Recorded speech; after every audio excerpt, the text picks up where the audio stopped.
Kitab Yeremia.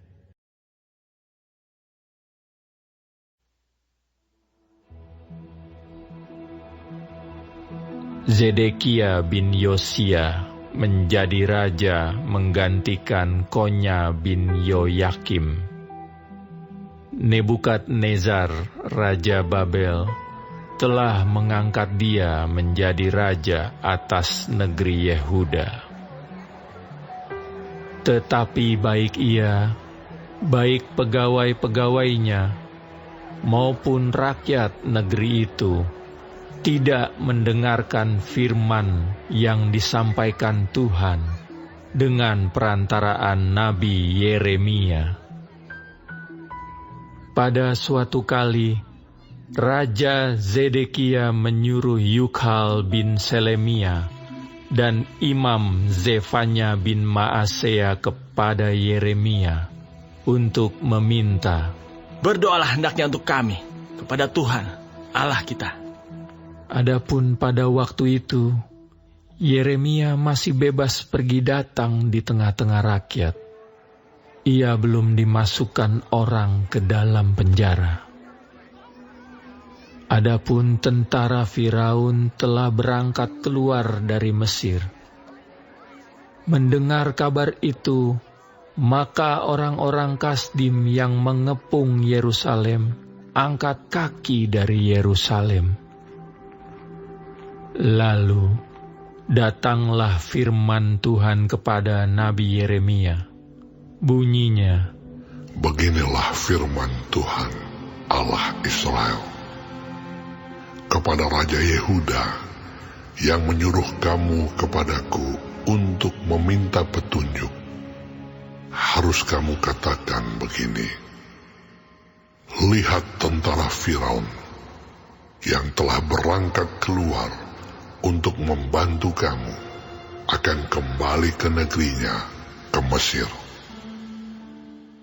Tetapi orang-orang Kasdim akan datang kembali memerangi kota ini, merebutnya dan menghanguskannya dengan api. Beginilah firman Tuhan, janganlah kamu membohongi dirimu sendiri dengan mengatakan, orang-orang Kasdim itu telah pergi untuk selamanya daripada kita. Padahal mereka tidak pergi untuk selamanya. Dan seandainya kamu memukul kalah segenap tentara orang Kasdim yang telah memerangi kamu itu, sehingga di antara mereka hanya tinggal orang-orang yang luka parah, masing-masing di kemahnya, mereka akan bangun dan menghanguskan kota ini dengan api." Ketika tentara orang Kasdim itu telah angkat kaki dari Yerusalem oleh karena takut kepada tentara Firaun, maka keluarlah Yeremia dari Yerusalem untuk pergi ke daerah Benyamin dengan maksud mengurus di sana pembagian warisan di antara kaum keluarga. Tetapi ketika ia sampai ke pintu gerbang Benyamin, maka di sana ada seorang kepala jaga yang bernama Yeria bin Selemia bin Hananya. Ia menangkap Nabi Yeremia sambil berteriak, "Engkau mau menyeberang kepada orang Kasdim?" Dan sekalipun Yeremia menjawab, "Itu bohong. Aku tidak hendak menyeberang kepada orang Kasdim." Tetapi Yeria tidak mendengarkan. Lalu ia menangkap Yeremia dan membawanya menghadap para pemuka. Para pemuka ini menjadi marah kepada Yeremia. Mereka memukul dia dan memasukkannya ke dalam rumah tahanan, rumah panitera Yonatan itu. Adapun rumah itu telah dibuat mereka menjadi penjara. Demikianlah halnya Yeremia masuk ke dalam ruang cadangan air di bawah tanah itu. Dan lama Yeremia tinggal di sana. Pada suatu kali, Raja Zedekia menyuruh orang mengambil dia. Lalu dengan diam-diam, bertanyalah raja di istananya kepadanya. Adakah datang firman dari Tuhan? Jawab Yeremia. Ada. Lagi katanya, Bunyinya, engkau akan diserahkan ke dalam tangan Raja Babel. Kemudian berkatalah Yeremia kepada Raja Zedekia, Apakah dosa yang kuperbuat kepadamu, kepada pegawai-pegawaimu, dan kepada bangsa ini, sehingga kamu memasukkan aku ke dalam penjara? Di manakah gerangan para nabimu yang telah bernubuat kepadamu bahwa Raja Babel tidak akan datang menyerang kamu dan negeri ini? Sekarang, dengarkanlah, hai Tuanku Raja, biarlah permohonanku sampai di hadapanmu. Jangan kembalikan aku ke rumah panitera Yonatan. Nanti aku mati di sana. Raja Zedekia memberi perintah. Lalu orang menahan Yeremia di pelataran penjagaan dan memberikan setiap hari kepadanya sepotong roti dari jalan tukang roti, sampai pada waktu segala roti habis di kota itu. Demikianlah Yeremia tinggal di pelataran penjagaan itu.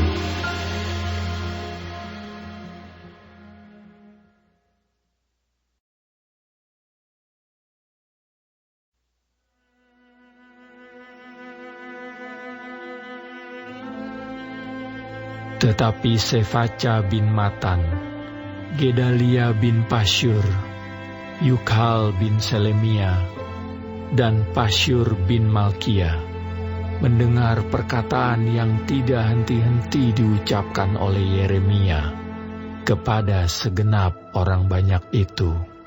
Beginilah firman Tuhan, siapa yang tinggal di kota ini akan mati karena pedang, karena kelaparan, karena penyakit sampar.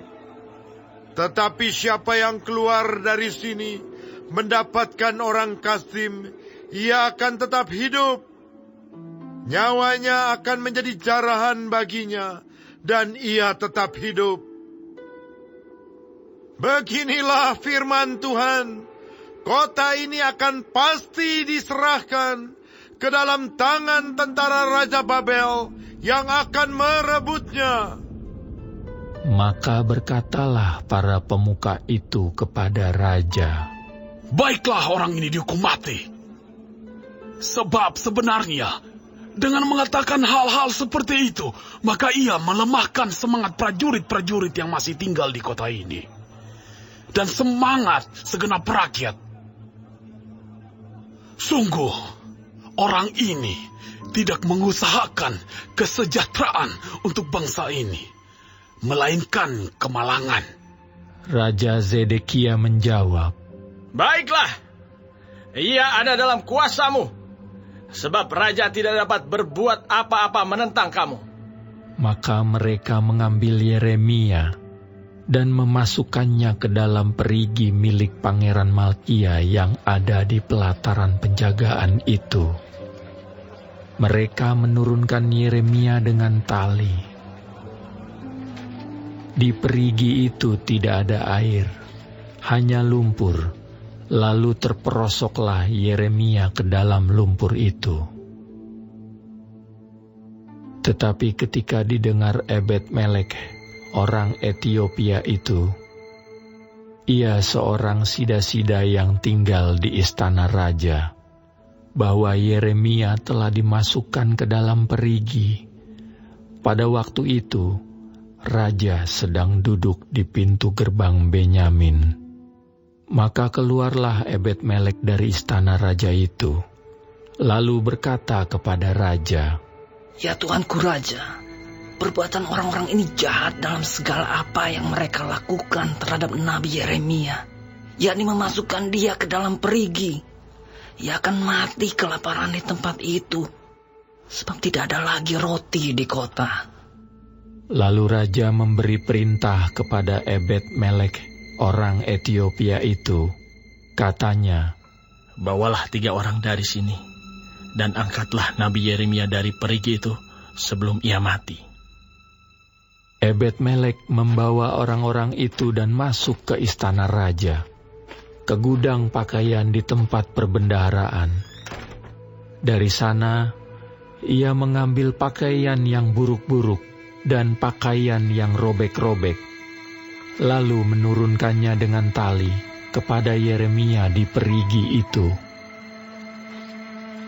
Berserulah Ebed-Melek, orang Etiopia itu, kepada Yeremia, "Taruhlah pakaian yang buruk-buruk dan robek-robek itu di bawah ketiakmu sebagai ganjal tali." Yeremia pun berbuat demikian. Kemudian mereka menarik dan mengangkat Yeremia dengan tali dari perigi itu. Demikianlah Yeremia tinggal di pelataran penjagaan itu. Raja Zedekia menyuruh orang membawa Nabi Yeremia kepadanya di pintu yang ketiga pada rumah Tuhan. Berkatalah raja kepada Yeremia, "Aku mau menanyakan sesuatu kepadamu. Janganlah sembunyikan apa-apa kepadaku." Jawab Yeremia kepada Zedekia, Apabila aku memberitahukannya kepadamu, tentulah engkau akan membunuh aku, bukan? Dan apabila aku memberi nasihat kepadamu, engkau tidak juga akan mendengarkan aku. Lalu bersumpahlah Raja Zedekia dengan diam-diam kepada Yeremia. Katanya, "Demi Tuhan yang hidup, yang telah memberi nyawa ini kepada kita, aku tidak akan membunuh engkau dan tidak akan menyerahkan engkau ke dalam tangan orang-orang yang berusaha mencabut nyawamu itu." Sesudah itu berkatalah Yeremia kepada Zedekia, Beginilah firman Tuhan, Allah semesta alam, Allah Israel. Jika engkau keluar, menyerahkan diri kepada para perwira Raja Babel, maka nyawamu akan terpelihara, dan kota ini tidak akan dihanguskan dengan api. Engkau dengan keluargamu akan hidup.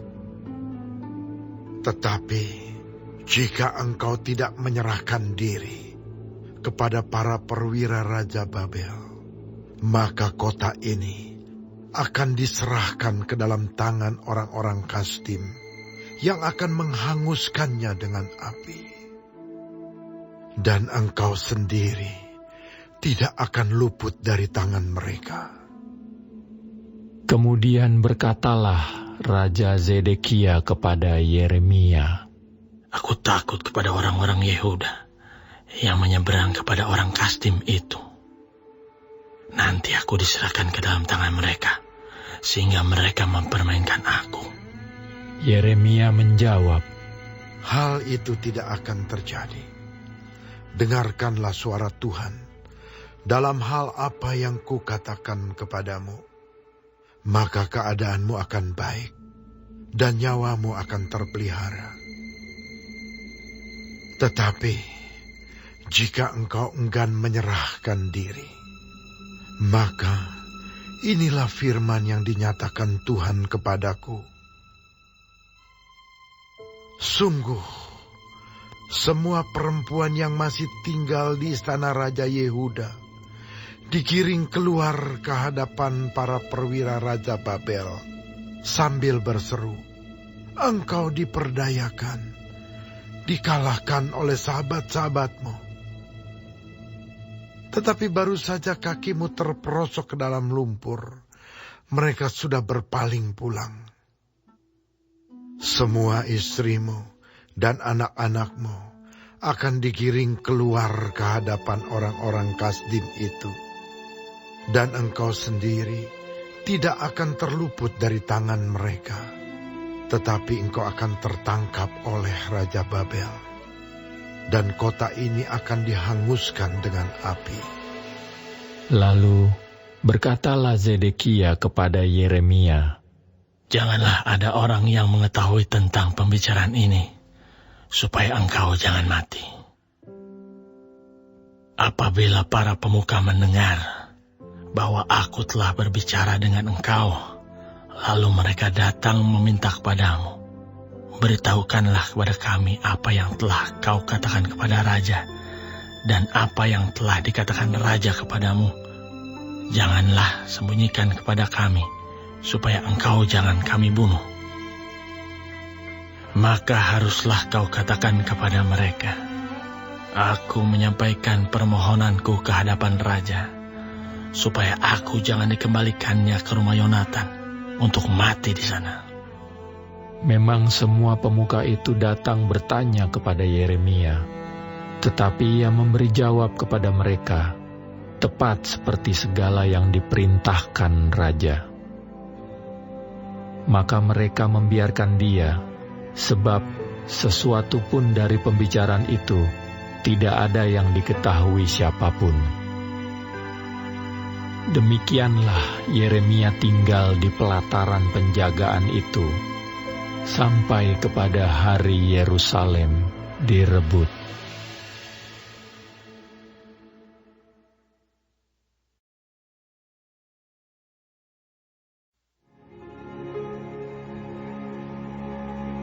Ketika Yerusalem direbut, dalam tahun yang ke-9 pemerintahan Zedekia Raja Yehuda, dalam bulan yang ke-10, telah datang Nebukadnezar, Raja Babel, beserta segenap tentaranya untuk mengepung Yerusalem. Dalam tahun yang ke-11 pemerintahan Zedekia, dalam bulan yang ke-4, pada tanggal 9 bulan itu, terbelahlah tembok kota itu. Maka datanglah para perwira Raja Babel itu, lalu mengambil tempat di pintu gerbang tengah. Mereka itu ialah Nergal-Sarezer, pembesar dari Sinmagir, panglima, dan Nebuchadnezzar, kepala istana, dan para perwira lainnya dari Raja Babel. Melihat mereka semuanya, maka Zedekia Raja Yehuda dengan semua tentara melarikan diri, meninggalkan kota itu pada waktu malam, dengan mengambil jalan Taman Raja, dengan melalui pintu gerbang antara kedua tembok. Kemudian mereka berjalan menuju Araba Yordan. Tetapi tentara Kasdim itu mengejar mereka dan menyusul Zedekia di dataran Yerikho. Mereka menangkap dia dan membawa dia ke Ribla di tanah Hamat, kepada Nebukadnezar Raja Babel yang menjatuhkan hukuman atas dia. Raja Babel menyuruh menyembelih anak-anak Zedekia di depan matanya di Ribla. Juga semua pembesar Yehuda disembelih oleh Raja Babel. Kemudian mata Zedekia dibutakannya, lalu ia dibelenggu dengan rantai tembaga untuk dibawa ke Babel. Orang-orang Kasdim membakar istana raja dan perumahan rakyat dengan api. Lalu mereka merobohkan tembok-tembok Yerusalem. Kemudian Nebuzaradan, kepala pasukan pengawal, mengangkut ke dalam pembuangan ke Babel sisa-sisa rakyat yang masih tinggal di kota itu, dan para pembelot yang menyeberang ke pihaknya, dan sisa-sisa para pekerja tangan. Tetapi sebagian dari rakyat, yakni orang-orang miskin yang tidak mempunyai apa-apa, ditinggalkan di tanah Yehuda oleh Nebuzaradan, kepala pasukan pengawal. Pada waktu itu juga, diberikannya kebun-kebun anggur dan ladang-ladang kepada mereka. Mengenai Yeremia, Nebukadnezar Raja Babel telah memberi perintah dengan perantaraan Nebuzaradan, kepala pasukan pengawal. Bunyinya, "Bawalah dan perhatikanlah dia.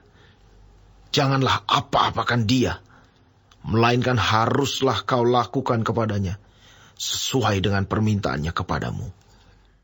Maka Nebuzaradan, kepala pasukan pengawal, beserta Nebusyazban, kepala istana, dan Nergal-Sarezer, panglima, dan semua perwira tinggi Raja Babel, mengutus orang. Mereka menyuruh mengambil Yeremia dari pelataran penjagaan, lalu menyerahkannya kepada Gedalia bin Ahikam bin Safan untuk membebaskannya, supaya pulang ke rumah. Demikianlah Yeremia tinggal di tengah-tengah rakyat. Selagi Yeremia masih terkurung di pelataran penjagaan, firman Tuhan datang kepadanya. Bunyinya, "Pergilah kepada Ebed-Melek, orang Ethiopia itu, dan katakanlah kepadanya, beginilah firman Tuhan semesta alam, Allah Israel. Sesungguhnya firmanku terhadap kota ini akan kulaksanakan untuk kemalangan dan bukan untuk kebaikannya.